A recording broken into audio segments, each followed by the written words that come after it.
출애굽기 12장 29절로 36절까지의 말씀, 우리 다 같이 한 목소리로 합독하겠습니다.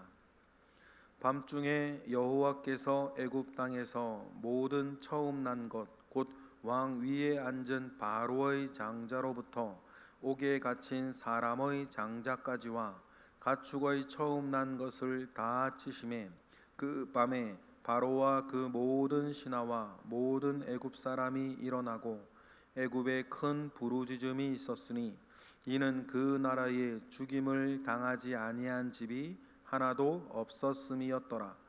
밤에 바로가 모세와 아론을 불러서 이르되, 너희와 이스라엘 자손은 일어나 내 백성 가운데에서 떠나 너희의 말대로 가서 여호와를 섬기며 너희가 말한 대로 너희 양과 너희 소도 몰아가고 나를 위하여 축복하라 하며, 애굽 사람들은 말하기를 우리가 다 죽은 자가 되도다 하고 그 백성을 재촉하여 그 땅에서 속히 내보내려 하므로, 그 백성이 발교되지 못한 반죽 담은 그릇을 옷에 싸서 어깨에 매니라. 이스라엘 자손이 모세의 말대로 하여 애굽 사람에게 은금 패물과 의복을 구하매, 여호와께서 애굽 사람들에게 이스라엘 백성에게 은혜를 입히게 하사 그들이 구하는 대로 주게 하심으로 그들이 애굽 사람의 물품을 취하였더라. 아멘. 비로소 기어코라 그래야 될까요? 기어코 마지막 10번째 장자가 죽는 재앙이 애굽 땅에 쏟아지고 말았습니다. 좀 더 애굽의 바로가 조금만 더 신실하고 정직했더라면 이런 비극은 일어나지 않았을런지도 모르겠는데, 어쩔 수 없이 이런 일들이 일어났습니다. 이 일들이 일어나자 바로의 모든 것이 꺾였습니다.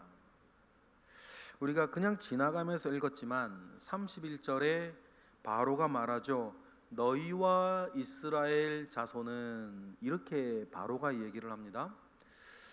바로의 입에서 처음 나온 이스라엘 자손은 이라고 하는 표현이에요. 여기서 이스라엘 자손은 이라고 하는 말은 출애굽기에 나온 단어기는 한데 바로의 입에서는 처음 나오는 단어예요. 왜냐하면 민족으로 인정하는 거거든요. 이제 모든 것이 꺾인 이 바로는 처음으로 자기들이 노예로 부리고 있던 찌끄레기들 아닙니까? 마음 먹으면 사내 아이가 태어나면 죽이라. 이거는 사람 대하는 게 아니죠. 마치 소, 돼지 다루듯이 노예를 다루던 이 바로에게는 이스라엘은 민족이 아니라 그냥 소, 돼지 노예였거든요. 그런데 그 바로가 이스라엘 자손은 이라고 하면서 이스라엘을 민족으로 인정하는 거예요. 그리고 나가라 그러는 거죠. 여러분, 소, 돼지 같던 이 이스라엘 백성들이 당대 최고의 권세자인 애굽으로부터 민족으로 인정받는 것은 여러분, 하나님께서 그들과 함께 할 때입니다.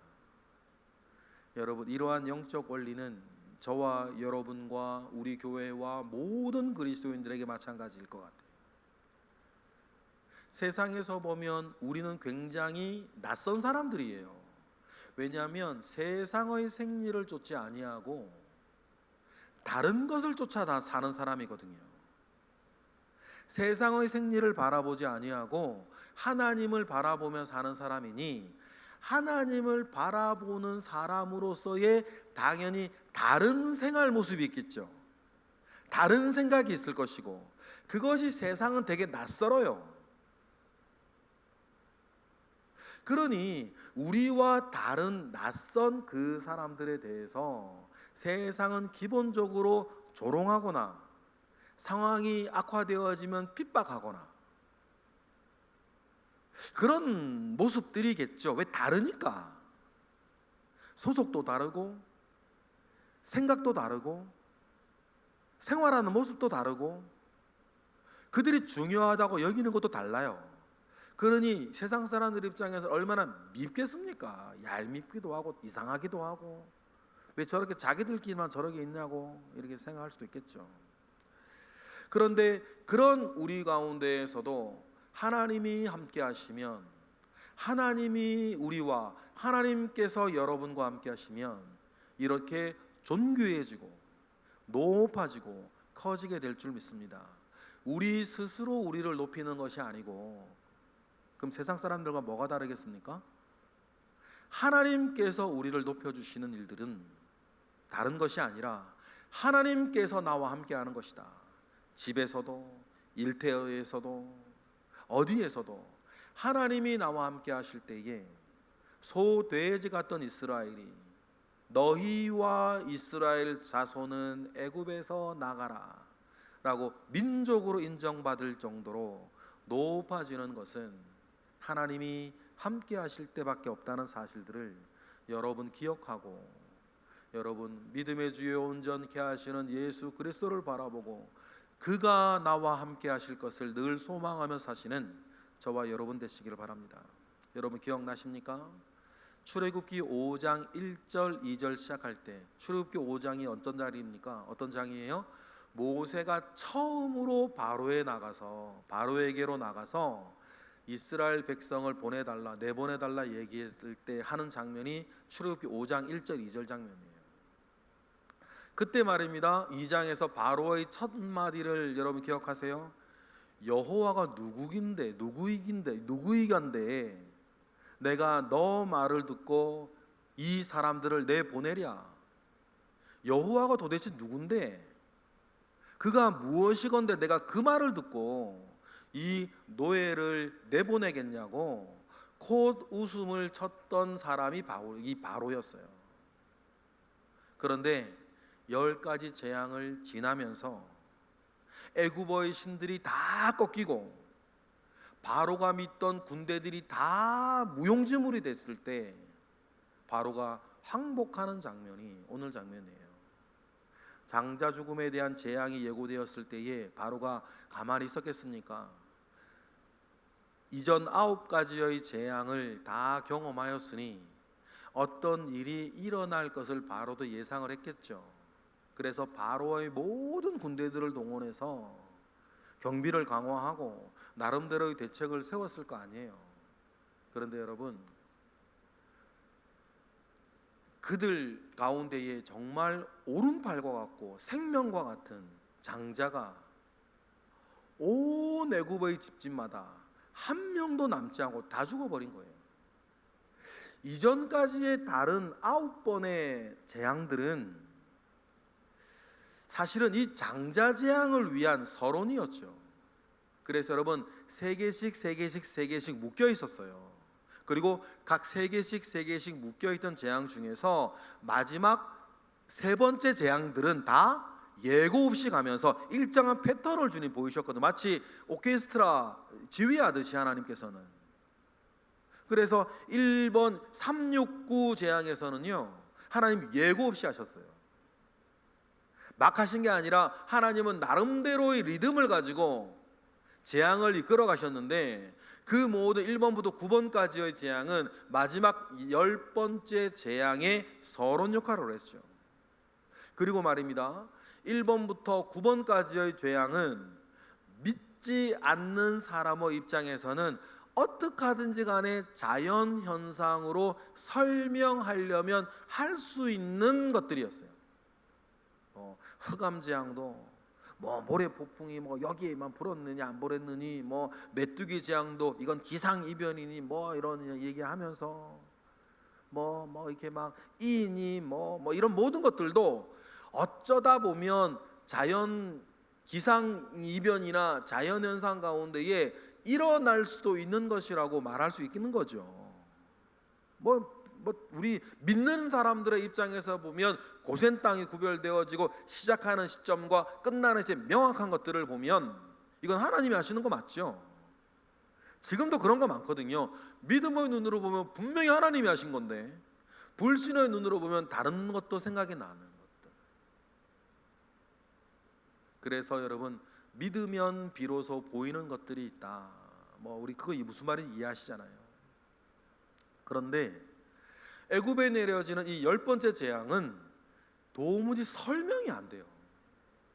하나님이 하신 것이 아니라고 한다면 어떻게 콕 집어서 장자들만, 그 모든 경비병들과 강화된 수비대들과 그 모든 것들을 뚫고 29절과 같은 일이 일어나겠냐는 거예요. 이건 하나님이 하시는 거 아니면 설명이 안 되는 것이죠. 29절 읽어볼까요? 시작. 밤중에 여호와께서 애굽 땅에서 모든 처음 난 것 곧 왕 위에 앉은 바로의 장자로부터 옥에 갇힌 사람의 장자까지와 가축의 처음 난 것을 다 치셨어요. 콕 집어서. 이것은 그 어떤 자연현상이나 그 어떤 인간적인 사고 속에서 설명이 안 되는 것이거든요. 이걸 통해서 바로가 의지하던 것들이 모두 꺾였습니다.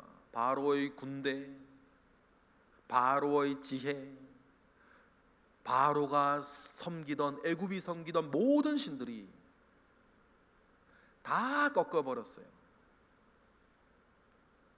그래서 여러분, 이 일들이 말입니다, 만약에 대한민국에 일어났다고 생각해 보세요. 빠진 집 하나 없이 모든 집의 장자가, 글쎄요, 어떻게 죽었는지 모르겠어요. 영화나 이렇게 뭐 그때 장면을 상상한 사람들 보면 이 장면이 기억나요? 바로가 걱정이 돼가지고 이렇게 노심초사하고 한밤에 있는데 바로의 장자가 아버지라고 하면서 이렇게 비틀비틀거리며 나오더만 갑자기 입에서 피를 확 토하며 쓰러져 죽는 장면, 제가 영화에서 본 것 같아요. 뭐 어떻게 죽었는지 성경은 말하고 있지 않으니까 우리의 어떤 문학적인 상상력이, 작가의 상상력이겠죠. 그런데 어떻게 죽었든지 간에 그 일이 애굽 온 사람들 가정마다 다 일어났어요. 그 소문이 났으니 이 장자를 보호하려고 9번의 재앙을 경험했으니까 애굽 사람들은 어머니나 아버지가 장자를 이렇게 품에 안고 있든지 같이 있든지 데리고 있든지 했겠죠. 자다가 이렇게 주무시다가 자다가 죽는 것 같진 않아요. 죽은 것 같진 않아요. 왜냐하면 30절의 일들이 일어나거든요. 3 읽어보실까요? 시작. 그 밤에 바로와 그 모든 신하와 모든 애굽 사람이 일어나고 애굽에 큰 부르짖음이 있었으니 이는 그 나라에 죽임을 당하지 아니한 집이 하나도 없었음이었더라. 그래, 그 모든 사람들이 장자가 어떤 자연사 이렇게 한 게 아니고 무엇인지는 모르지만 죽는 장면을 그들의 눈으로 보았어요. 그래서 일어나 부르짖었어요. 그러면 여러분, 이 국가적인 장래와 애곡 사태 가운데에서 애굽은 모든 것이 주저앉았죠.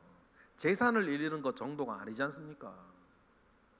이렇게 여러분, 모든 것을 잃어버려야만 하나님 앞에 무릎 꿇는 이 어리석은 인간들의 표상이 사실 여기에 있어요. 여러분, 지혜로운 자는 모든 것 다 잃어버리기 전에 하나님께 돌아오는 줄로 믿습니다. 더 지혜로운 자는 어떤 일이 생기기 전에라도 하나님께 무릎 꿇는 줄 믿어요. 여러분, 우리는 어리석은 자 되지 아니하고 하나님 앞에 지혜로운 자 되기를 바랍니다. 그죠? 이렇게 모든 것을 다 잃자 바로가 31절, 32절처럼 바로가 항복하는 거 아닙니까? 모든 제한과 모든 조건을 다 풀고 가거라. 그런데 우리가 모두에 말씀드린 것처럼 이스라엘 백성을 포칭하는 바로의 말이 바뀌어요. 이제는 뭐가 아니라는 거예요? 노예가 아니라는 거예요. 우리 31절 읽어볼까요? 밤에 바로가 모세와 아론을 불러서 이르되 너희와 이스라엘 자손은 일어나 내 백성 가운데에서 떠나 너희 말대로 가서 여호와를 섬기며 너희가 말한 대로 너희 양과 너희 소도 몰아가고 나를 위하여 축복하라 하며. 바로의 장자도 죽었습니다. 예전처럼 비아냥거리거나 비꼬거나 무시하는 느낌은 싹 빠졌어요. 상상을 해봐요. 무기력하게 왕자에 앉아 모든 근엄함이나 모든 위험은 다 내려놓고 땅을 봐며 혼자 중얼거리듯이 너희 자손은 가라고, 내 백성에게서 떠나가라고 얘기하는 이 바로를 보면서 참 어리석은 인간의 대표적인 모습을 우리는 봅니다. 이와 같이 모든 것을 잃어버리자 바로는 항복하죠. 얼마 뒤에 또 이제 슬픔이 지나가면 분노가 또 일어나서 내가 이 원한을 갚겠다라고 홍해로 막 진격해 오는 것도 일단 다 별개 문제고, 이 변심하는 거는 바로의 전공이니까. 그런데 여러분, 이 바로가 어쨌든 나중에 복수심은 또 다른 어떤 모습이라 하더라도 모든 것을 잃자 결국은 항복합니다. 그리고 백성들도 33절처럼 더 이상 붙잡아 두지 말고 빨리 보내라고. 33 읽어보실까요? 애굽 사람들은 말하기를 우리가 다 죽은 자가 되도다 하고 그 백성을 재촉하여 그 땅에서 속히 내보내려 하므로, 하나님이 말씀하신 것처럼 이제 급하게 나올 수밖에 없었어요. 그래서 발효되지 못한 반죽 그릇을 어깨에 메고 나와야 할 정도로. 34절 얘기죠. 그리고 모세의 말대로 금은 폐물을 애굽 사람들에게 구하라 하는 거예요.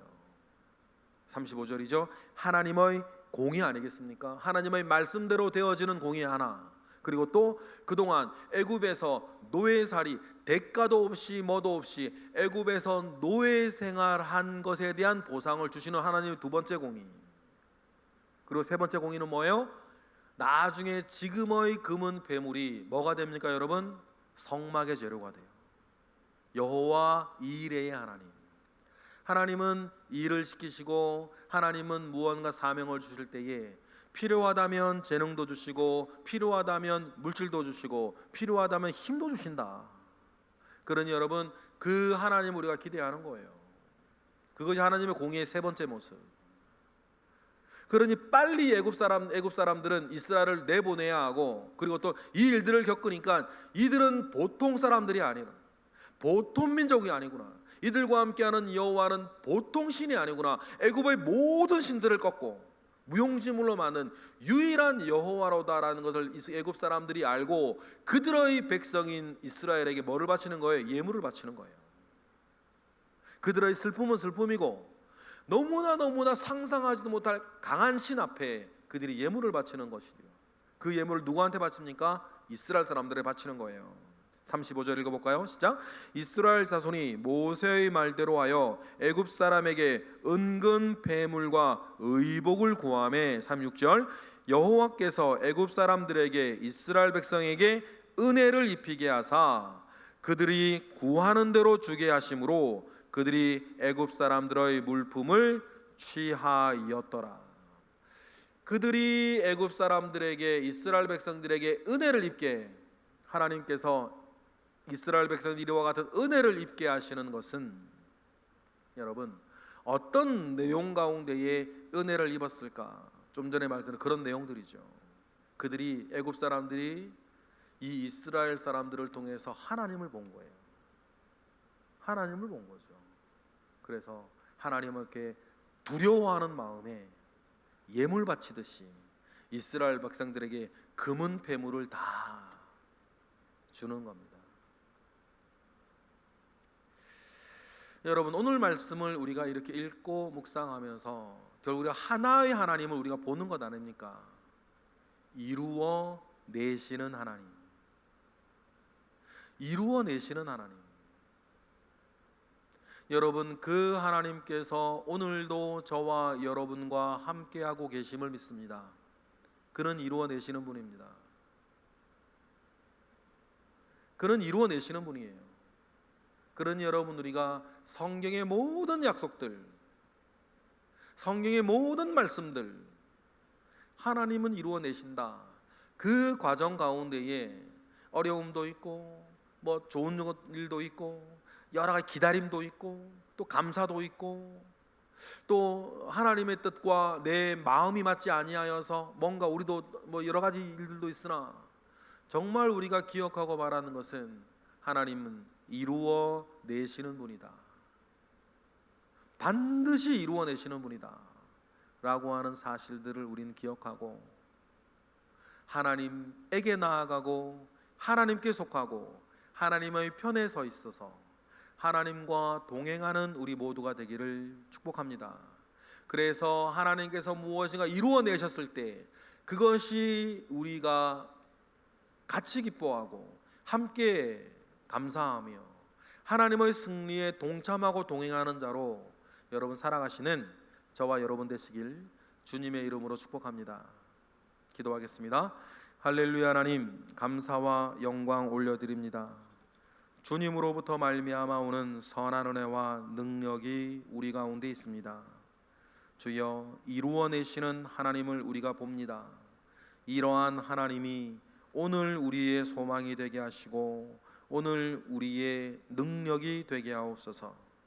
이 시간 드려지는 귀한 예물들이 있습니다. 11조와 감사 예물과 1000번째 예물 주님 기억하시고 받으시옵소서. 어떻게 하든지 간에 주님께 예물 드리고자 하는 이 선한 마음과 믿음 가운데 주님 함께 하옵소서. 이 시간 우리가 기도합니다. 하나님, 우리가 하나님께 드리는 기도 가운데에 주님 들으심이 있고 이루어내시는 하나님, 그 모든 기도 가운데에 함께 하옵소서.